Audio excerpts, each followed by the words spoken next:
আসসালামু আলাইকুম এভরিওয়ান, কেমন আছেন সবাই? আশা করি সবাই অনেক ভালো আছেন। তো ভিডিওর শুরুতে টমেটো দেখে বুঝেই যাচ্ছেন আমি কি বানাবো আজকে। হ্যাঁ, আমি আজকে টমেটো সস বানাবো।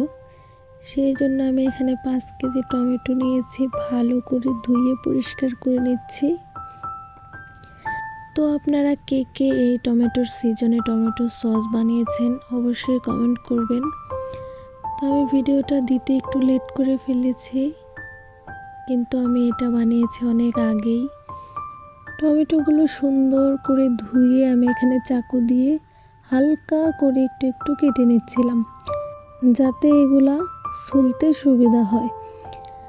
তো আমার সবগুলো কাটা শেষ, তারপরে আমি এগুলোকে সিদ্ধ করতে দিয়ে দেব। তো এই তো আমার সিদ্ধ করা হয়ে গেছে। তারপরে আমি দেখুন সবগুলো একটা বাটিতে তুলে নিচ্ছিলাম। তুলে নেওয়া হয়ে গেলে আমি একটা একটা করে সুন্দর করে ছুলে নিচ্ছি।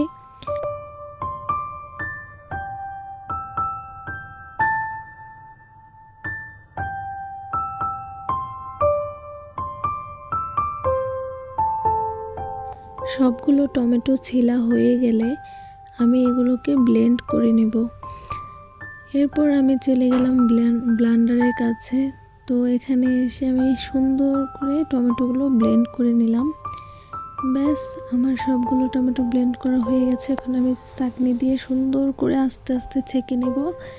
তারপর সসটাকে চুলায় বসিয়ে চিনি, রসুন বাটা, লবণ, একটু ঝাল করার জন্য মরিচের গুঁড়া দিয়ে ভালোভাবে নেড়ে চেড়ে নেব।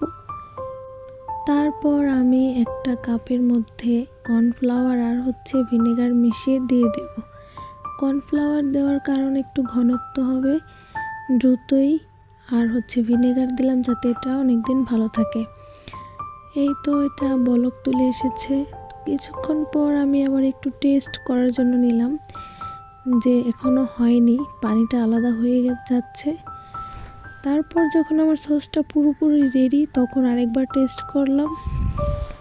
দেখতেই পাচ্ছেন এখন আর এই সসে কোনো পানি নেই, একদম পারফেক্ট। তো আপনারাও চাইলে বাসায় এই টমেটো সসটা বানিয়ে রাখতে পারেন। আজকের ভিডিওটা এ পর্যন্তই। সবাই ভালো থাকবেন, সুস্থ থাকবেন। আল্লাহ হাফেজ।